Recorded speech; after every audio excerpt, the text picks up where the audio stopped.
pelayanan kepada anggota, perjuangan untuk memerdekakan umat itu masih jauh banget. Karena ternyata masih banyak yang terpuruk gitu kan. Nah, padahal kami dari niat dulu bikin itu bahwa semakin miskin semakin layak menjadi anggota. Nah, kalau Pak Muhammad Yunus kan semakin miskin semakin bankable ya. Nah, ini semakin layak menjadi anggota karena kita harus memajukan mereka. Kami ingin membuat nanti ke depannya itu si koperasi ini punya gedung, Pak.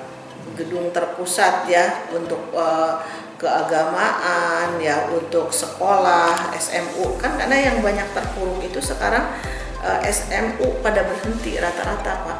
Di jajaran bawah itu anaknya banyak, misalkan ada di atas 4 ya, orang-orang kecil itu, tapi rata-rata mereka sekolahnya cuma sampai SD, SMP. Nah, ini SMA ini kenapa? SMA itu karena butuh biaya kan. Nah, sedangkan dia harus segera membantu ibunya menyekolahkan adiknya lagi. Nah, sehingga tidak sekolah SMU. Makanya begitu kami mengadakan sekarang pendidikan kesetaraan beasiswa, itu yang daftar setiap tahun lebih dari 100. Ya, dan saya lihat wajah-wajah mereka, wajah-wajah sendu, wajah-wajah muda yang penuh kecemasan, keputusasaan. Nah, maka saya punya cita-cita ke depan koperasi itu ingin punya sekolah gratis ya.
Sahabat terkasih, hari ini UKM Aufi berkesempatan berkunjung ke kantor Koperasi Simpan Pinjam Pembiayaan Syariah Abdi Karta Raharja.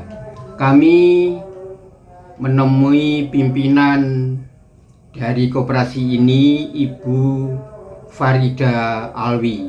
Ibu Farida Alwi adalah dikenal sebagai seorang wartawan yang kemudian berpindah profesi menjadi pegawai negeri sipil.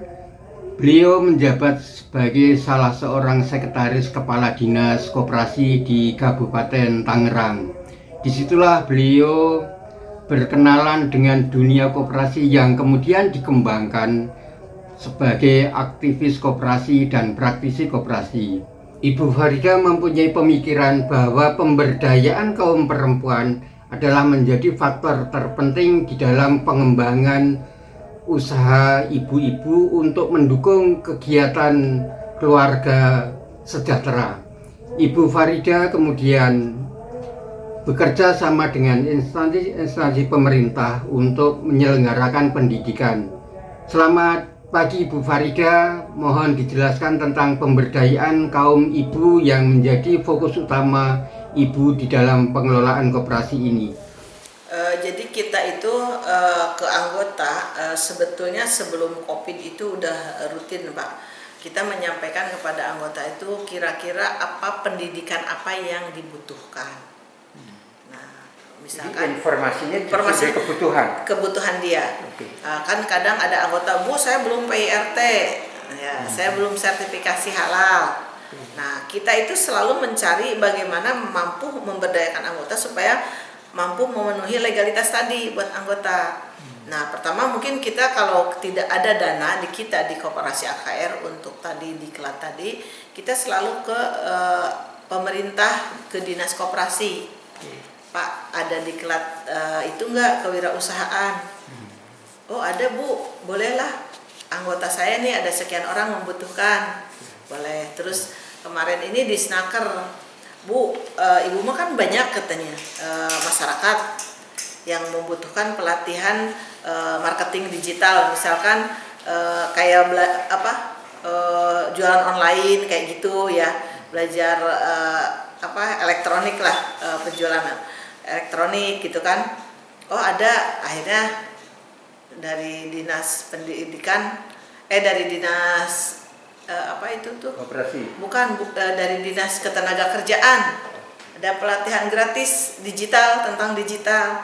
Nah kita bawa tuh ke situ ya kalau untuk Kabupaten Tangerang. Kalau untuk Serang ya kita juga menanyakan ke dinasnya. Kalau di AKR sebetulnya dulu ada kan dana masih banyak, karena kan kalau sekarang kita kemarin pembenahan kepada struktur keuangan. Nah kita juga melakukan tadi atas pertanyaan kepada anggota di kelompok itu, ada membutuhkan apa, PIRT ada membutuhkan apa, oh pengen ini pelatihan bolu gulung yang di scan itu tuh yang ada tulisan, kan sekarang mah hebat-hebat ya Pak ya, ada gambar orangnya. Nah oh pengen pelatihan nata de koko, oh pengen pelatihan sulam pita. Nah itu kita adakan berapa orang, nah nanti kita ngambil narasumbernya, terus kita pelatihan difokuskan di aula di atas di lantai 3. Nah ada berapa, nah kalau misal banyak ya kita kan nggak mungkin kalau banyak nanti terlalu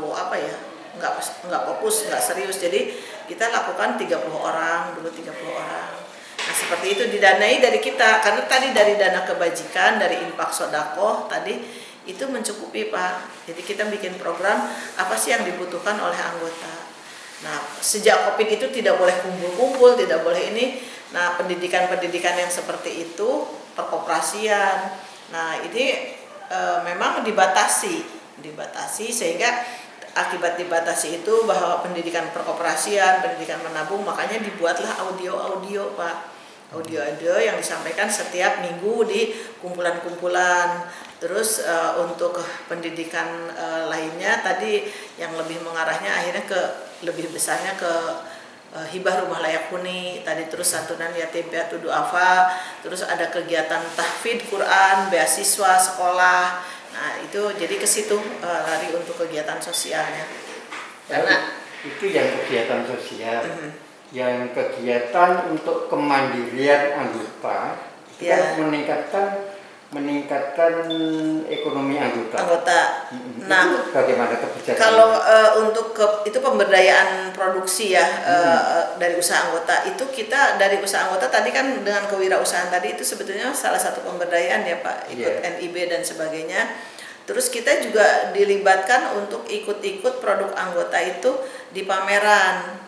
Nah pameran, misalkan kan pameran itu suka ada event-event yang diadakan oleh dinas koperasi, nah kabupaten mana aja, nah kita ikutkan, libatkan produk-produk mereka, berikut si orangnya juga gitu kan. Terus ada di Kementerian Keuangan, nah kayak seperti besok nih Bu, dari Kementerian Keuangan kan di lapangan Banteng ya Pak, karena kita juga sebagai penyalur UMI, nah dikasih booth nih untuk kita KR. Nah, minta produknya emping, kita bawa, bahkan besok katanya kepengen cara pembuatannya di sana didemonstrasikan. Terus ada juga yang rotan gitu. Hari besok Bu? Tanggal 9 ya. 9 di Kementerian Keuangan itu di lapangan Banteng Pak. Iya, supaya saya bisa ke sana Bu. Tanggal 19-20 Maret Pak. Oke. Nah itu di lapangan Banteng. Nih. Itu jadi kita suka diajak Pak, nanti dari Kabupaten Serang. Nah itu dilibatkan semua anggota-anggota itu. Nah selain itu produk-produk mereka juga kan, kalau kita ada misalkan RAT. Nah kita nggak pernah ngambil dari luar, siapa sih cateringnya dari mereka, snacknya dari mereka, terus ada rapat-rapat apapun dari mereka semua gitu kan. Maka mereka merasa terangkat lah gitu kan semuanya produknya. Bahkan kemarin juga Ibu nih tuh yang tempe umpet tuh. Tempe umpet? Iya. Apa itu tempe umpet? Kebetulan nih habis ya di sini. Kalau ada Bapak bisa. Itu enak Pak, tempe umpet. Nah kemarin itu sampai si Bu itu enak banget katanya, Ibu bisa nggak dia diajak pameran di kemarin di mana, di Bali gitu ya, oh iya di Bali, di Bali, di Solo yang kemarin itu saya ajak itu Pak, karena kan dari Kementerian Keuangan, Bu itu dibawa ya, nanti dikasih tiket semua saya yang biayain gitu kan. Sampai lucu juga itu si Ibu Ani itu dari kota ya, anggota, Bu aku baru kali ini nginep di hotel, baru kali ini aku naik pesawat katanya gitu. Tapi senang juga, terus dia diwawancara kan, nanti Ibu itu loh expose ya, diwawancara tuh saya kasih tahu bahwa Ibu harus cerita dari mana awal mulanya Ibu bisa usaha, terus dari mana Ibu awal mulanya bisa tahu AKR sehingga punya pembiayaan ini, Ibu harus cerita. Terus tuh kan dia diwawancara gitu, di shot ya, aduh Bu grogi katanya, tapi kayak artis aja nih. Tapi senang juga, jadi itu yang produk tempe umpet tadi? Tempe umpet, terus yang dodol juga sama Pak, yang dodol juga kan dibawa ke Bali tuh waktu tahun berapa, kemarin mah ke Solo deh, bukan ke Bali, yang Bu Aneh itu, Bu Aneh ya.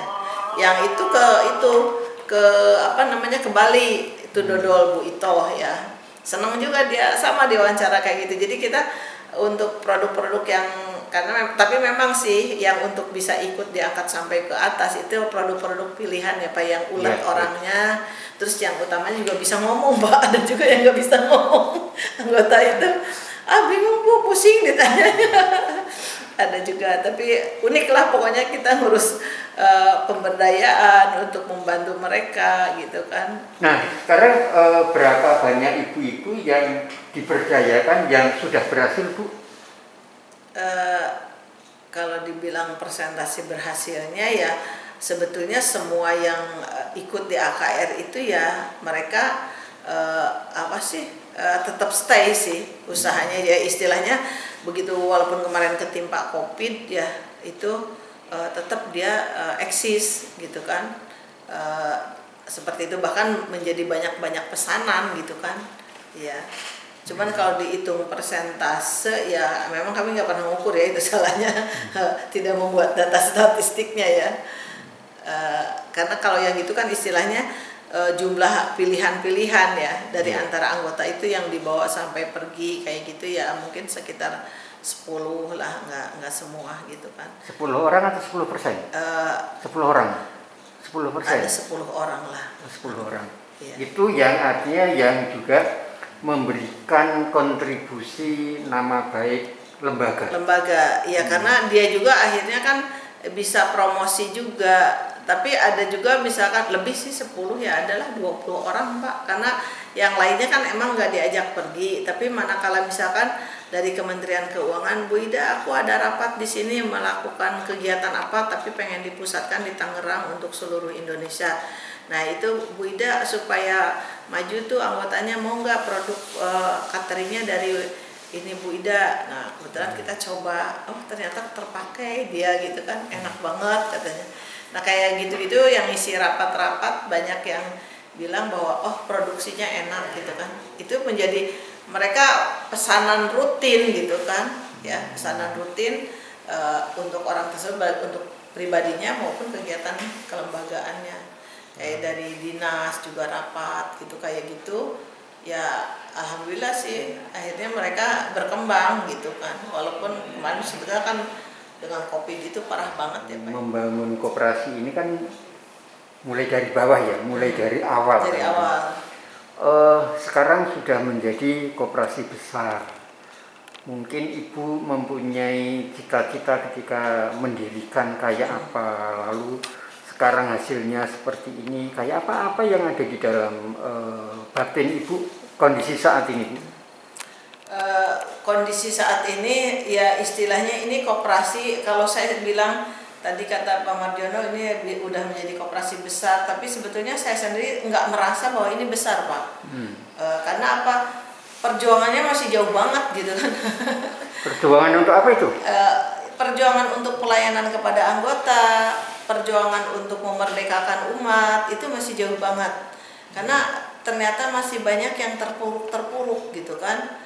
Nah padahal kami dari niat dulu bikin itu bahwa semakin miskin semakin layak menjadi anggota. Nah kalau Pak Muhammad Yunus kan semakin miskin semakin bankable ya. Nah, ini semakin layak menjadi anggota karena kita harus memajukan mereka, sehingga Justru dengan tadi jadinya KSPPS Syariah ini kan kita sudah bisa membangun JISWAP ya, zakat, infak, sedekah dan wakaf.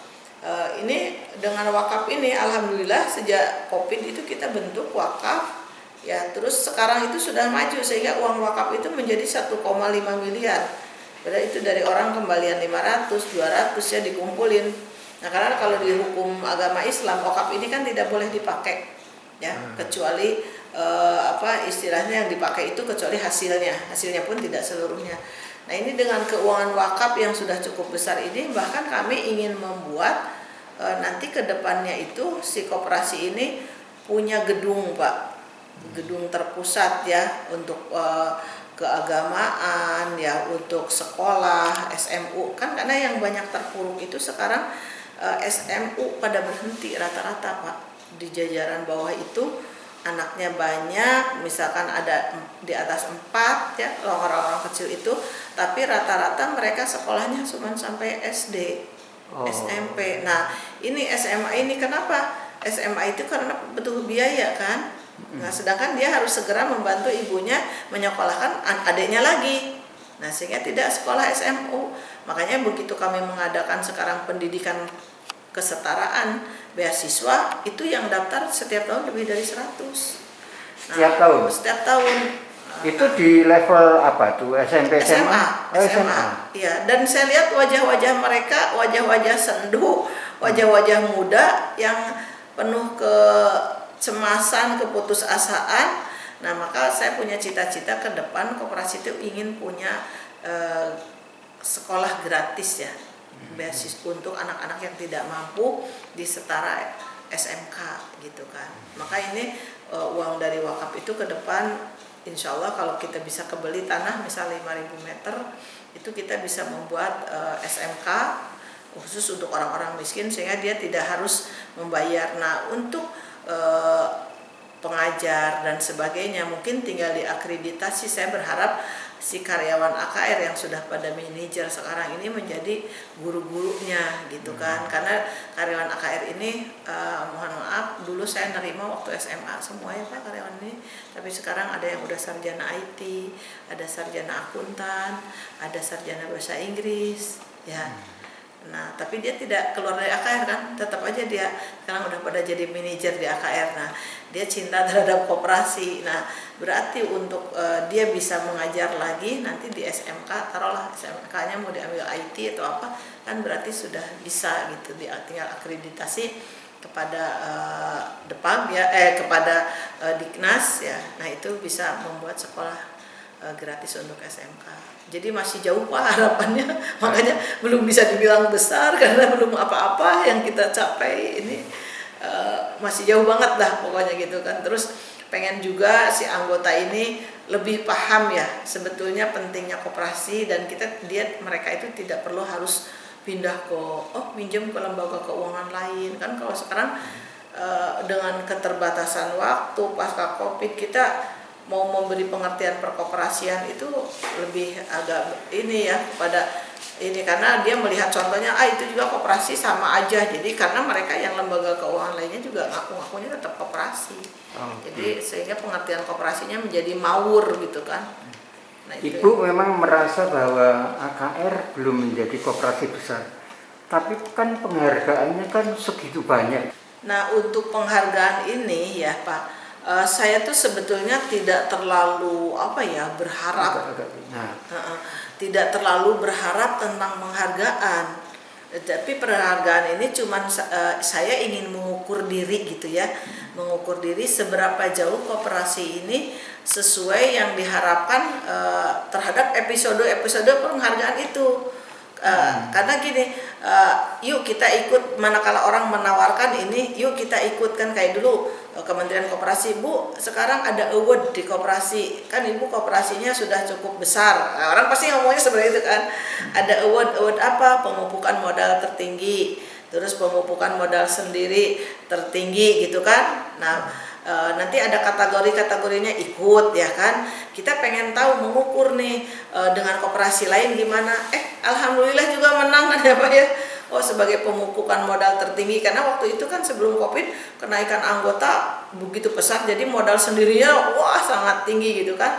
Nah terus pemupukan anggota tertinggi karena memang kita tertinggi. Lah, alhamdulillah juga ya, berarti ini harus dipertahankan nih sama kita, karena mempertahankan itu lebih berat daripada meraih kan. Nah itu yang saya support kepada seluruh pengelola. Nah begitu juga, oh ada bakti koperasi kata Provinsi Banten, Bu ikutan dong ini AKR, ikut juga gitu. Jadi manakala dari pihak instansi pemerintah maupun swasta untuk ikut serta dalam itu, kita mencoba ikut, itu artinya saya itu hanya ingin tahu, mengukur seberapa jauh kemampuan saya, dan kita harus meningkatkan lagi di level itu lebih tinggi lagi gitu. Jadi hanya sebagai motivasi Pak. Oh, motivasi saja. Ya, motivasi aja gitu kan. Tapi tidak menjadi bahwa oh itu menjadi, ya bangga sih bangga juga ya bahwa oh saya sudah bangga sudah bisa kok ini, tapi kebanggaan itu nggak bisa kita bangga overlap, tapi yang jelas mempertahankan itunya yang justru kita harus berat gitu kan mempertahankan. Nah, jadi makanya, ketika Ibu mengikuti saran-saran dari luar lembaga gitu, justru Ibu sebenarnya mencari tantangan baru bagaimana koperasi ini menjadi lebih gitu ya. Betul, mencari tantangan baru karena itu berarti ukuran kan, kalau penghargaan itu ukuran gitu kan. Ukuran, jadi pengen tahu seberapa jauh gitu kan. Makanya kan tingkat kesehatan juga kalau orang lain kadang-kadang suka malas diperiksa apa. Kalau saya kan terus bisa dibilang cerewet ya ke kementerian, Pak kapan kita mau diperiksa nih pemeriksaan kesehatan gitu kan, kapan si ibu apa nggak ini. Nah begitu sekarang kan sifatnya closed loop, terus kan kita juga sekarang ada pemeriksaan mandiri ya udah kita ikutin semua gitu kan aturan-aturan pemerintah tuh, karena kita harus mengukur nih, harus mampu gitu kan, harus mampu, nggak boleh tidak. Jadi saya memberikan knowledge kepada teman-teman juga pengurus lainnya seperti itu. Pesan saya kepada sesama gerakan koperasi, yuk kita dalam menjalankan pengelolaan koperasi itu sebagai pengurus, pertama bahwa kita harus serius. Tidak ada namanya kita mengurus koperasi kerja sampingan. Jadi itu harus serius, sekalipun misalkan kita kerja dimanapun, tapi dalam pengelolaannya adalah serius, bukan sampingan. Terus yang kedua, kita harus memiliki kemandirian yang tinggi. Untuk menggapai kemandirian itu, ada kekuatan koperasi itu di anggota. Maka disitulah kita perlu ada satu kebersamaan, keterbukaan, kegotong royongan dengan anggota. Nah terus yang ketiganya, yang paling utama juga sama itu, kita harus turut apa yang sudah dilakukan ketentuan koperasi. Apa sih ketentuan koperasi? Apakah kita punya prinsipnya mau closed loop, mau open loop? Cuman kalau kata saya sih, saya kenapa tidak begitu suka dengan open loop, karena kalau open loop itu ibaratnya kayak kapitalis ya, jadi hanya mereka yang punya duit saja yang makmur, tapi anggota-anggota tidak, karena anggota-anggota itu bukan anggota koperasi, hanya disebut klien. Nah, sebaiknya kalau ingin kita punya amal ibadah yang bekerja berbarengan, jadi bekerja itu ibadah, bekerja itu beramal. Nah, jadikanlah koperasi ini sebagai closed loop, karena di sini ada unsur kebersamaan, kegotong royongan, saling tolong menolong, ada kegiatan sosial, dan kita merasakan nikmatnya berkoperasi, indahnya berkoperasi, terus melihat anggota tertawa, itu semuanya tidak bisa dinilai dengan uang. Itu kenikmatannya berkoperasi, dan insya Allah kalau kita seperti itu ya untuk bekal pulang pun kita sudah tercatat di mata Allah gitu, kebaikan gitu. Itu yang kita lakukan. Dan untuk para UKM, nah untuk para usaha mikro terutama nih, karena saya mayoritas usaha mikro, jadi lebih baik sebetulnya kita berkoperasi, karena usaha mikro itu rata-rata gaya masing-masing, pemasaran masing-masing, beli masing-masing. Padahal sebetulnya kalau tukang kue satuin tuh belinya, jadi kalau terigu sekian kilo kan lebih murah gitu. Nah ini seharusnya para, misalkan ada grup koperasinya untuk makanan ringan ya, grup koperasi makanan basah atau disatuin makanan, karena bahan baku itu kalau membeli secara bersamaan itu lebih murah. Jadi untuk para UKM ya bersyukur saya juga kalau UKM sudah mampu menjalankan kerjasama dengan perbankan, tapi sebaiknya UKM itu jangan meninggalkan koperasi juga, karena saat ini masih sering terjadi bahwa ke koperasi dia akan datang pada saat butuh tapi pas lupa dia enggak. Nah sebaiknya dekatilah koperasi-koperasi yang ada di sekitar kita untuk kita bisa bergabung, ataupun para UKM itu bisa bergabung. Oh koperasi UKM makanan, koperasi misalkan UKM tekstil. Nah itu jadi itu kan lebih baik karena lebih memperirit biaya, mempermudah bahan baku, hasilnya pun penjualan akan lebih tinggi. Jangan pernah putus asa untuk mengembangkan koperasi, karena koperasi ini sebetulnya itu jati dirinya manusia Indonesia ya, aslinya orang Indonesia itu kebersamaan, kegotong royongan. Untuk para penonton UKM AUPI, monggo mau bergabung dengan Kopsah AKR, saya senang juga dan banggakan UKM AUPI ini menjadi sarana untuk kita di medsos ya, untuk bisa memahami dan memperdalam ilmu sehingga kita bisa melihat apa sih kelebihan dari setiap UKM, dari setiap koperasi, dan justru UKM AUPI ini pun bisa membantu untuk manakala kita ingin belajar nih tentang ini di koperasi mana. Nah itu bisa sebagai alat komunikasi untuk mengembangkan koperasi. Manfaatkan UKM AUPI ini sebagai media sosial yang dapat membangkitkan pengembangan terhadap korporasi maupun UKM-nya. Semoga UKM AUPI terus maju, menambah banyak pengalaman dari koperasi